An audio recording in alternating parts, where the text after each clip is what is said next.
দীর্ঘ 10 দিন ঈদের ছুটি শেষে যাত্রীদের চাপ বেড়েছে। ঢাকামুখী যাত্রী তারা কিন্তু আজকে এখানে ভিড় জমাচ্ছেন। আমি বর্তমানে রয়েছি মাদারীপুর জেলার রাজৌর উপজেলার টেকরাট বন্দর এলাকায়। এই টেকরাট বন্দরে কিন্তু একটি ঐতিহ্যবাহী স্ট্যান্ড, যে স্ট্যান্ডে সবসময় কিন্তু যাত্রীদের চাপ থাকে। তো সেই ক্ষেত্রে ঈদের যাত্রীদের চাপ কিন্তু একটু বেশি থাকে। তো আমরা যেটা দেখতে পেয়েছি, সকাল থেকে এখানে অবস্থান করছিলাম, এখানে দেখতে পেয়েছি যে যাত্রীদের চাপ রয়েছে, কয়েক গুণ বেড়েছে যাত্রীদের চাপ। তার সাথে কিন্তু যাত্রীদের সাথে আমরা কথা বলেছি, কথা বললে যেটি জানতে পেরেছি আসলে কিছুটা বাড়তি ভাড়ারও কিন্তু অভিযোগ রয়েছে। যেখানে এই মাদারীপুর জেলা থেকে যাত্রাবাড়ি কদমতলীর ভাড়া রয়েছে 300 টাকা, সেখানে কিন্তু 400 টাকা করে ভাড়া নেওয়া হচ্ছে বলে আমরা জানতে পেরেছি। এছাড়াও যে দূর দূরান্তের যাত্রীরা রয়েছেন তারা কিন্তু এখান থেকে গাজীপুর সহ নারায়ণগঞ্জ, দেশের বিভিন্ন জেলায় কিন্তু তারা যেয়ে থাকেন। তারা কিন্তু এখান থেকেই অনেক গাড়িতে যান। আর আমরা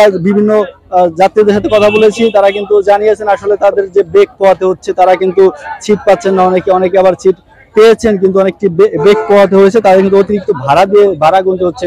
আমরা এর আগে কথা বলেছি মাদারীপুর জেলার মোস্তফাপুর যে বাস স্ট্যান্ড রয়েছে ঢাকা বরিশাল মহাসড়কের মোস্তফাপুর স্ট্যান্ড, সেই মোস্তফাপুর স্ট্যান্ডে কিন্তু বেশ কয়েকজন যাত্রী জানিয়েছেন যে তারা দীর্ঘদিন ঘুরে 3-4 দিন ঘুরে ঘুরে কিন্তু এই টিকিটগুলো সংগ্রহ করেছেন। তারা টিকিট সংগ্রহ করতে পারেননি। তো গতকালকে রাতে কিন্তু অনেক কষ্টে কেউ পিছনে টিকিট কেটেছেন, কিন্তু ভাড়া কিন্তু তাতে কম নেই। আবার অনেক গাড়িতে দেখা গিয়েছে যে যাত্রী দাঁড়িয়ে দাঁড়িয়েও কিন্তু যাত্রী নেওয়া হচ্ছে।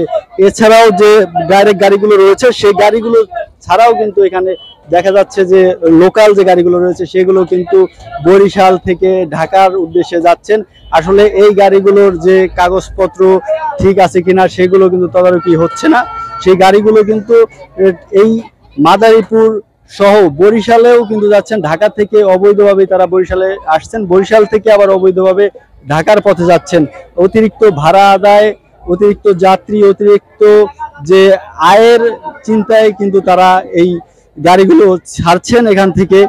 তাছাড়াও কিন্তু রয়েছে বিভিন্ন অভিযোগ, যেমন লোকাল গাড়িতেও দাঁড় করিয়ে নিলেও কিন্তু ভাড়া সেই একই ভাড়া দিতে হচ্ছে, একই ভাড়া গুনতে হচ্ছে। এইসব বিষয়ে কিন্তু আমরা এখন পর্যন্ত কোনো প্রশাসনিক তদারকি দেখতে পাইনি। তো আমরা কথা বলেছি কাউন্টার যে স্টাফ রয়েছেন তাদের সাথে কথা বলেছি, তারা কিন্তু বলেছেন যে আসলে ঈদ উপলক্ষে যে ভাড়া রয়েছে তার থেকে 50 টাকা 100 টাকা বেশি করে তারা ভাড়া নিচ্ছেন। যার কারণ হচ্ছে গাড়িগুলো ঢাকায় যাচ্ছেন, ঢাকায় থেকে কিন্তু সেই গাড়িগুলো আবার ফাঁকা আসছে। গাড়ি ফাঁকা আসায় কিন্তু তাদের একটি খরচ বহন করতে হচ্ছে, যে খরচটি এখান থেকে একটু বেশি ভাড়া নিয়ে তারা পুষিয়ে নিচ্ছেন।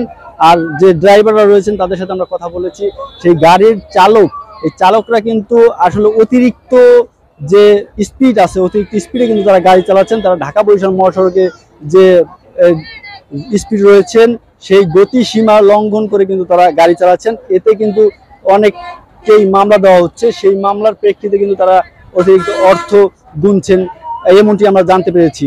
আসলে এই গতি সীমার যে নির্ধারণ করা হয়েছে সেই গতি সীমা না মানার কারণ হিসেবে তারা জানিয়েছেন যে এই গাড়িগুলো দ্রুত গতিতে যদি ঢাকায় যেতে পারে, সেখান থেকে আবার ফিরে এসে এখানে কিন্তু আবার যাত্রী উঠিয়ে তারা আবার ঢাকায় ফিরে যান। ঢাকায় ফিরতি যাত্রী নেই, এইখান থেকে যে যাত্রী সংগ্রহ করবেন সেজন্য কিন্তু তাদের একটি তাড়াহুড়া থাকে, সেই তাড়াহুড়া কারণেই কিন্তু তারা ঢাকায় যান, ঢাকা থেকে আবার ফিরে আসেন এখানে, এখান থেকে আবার যাত্রী নিয়ে ঢাকায় যান। অতিরিক্ত ট্রিপ ধরার কারণে কিন্তু তাদের এই গতি বলে আমরা জানতে পেরেছি। এই ছিল মাদারীপুরের টেকরাট বন্দর থেকে সর্বশেষ।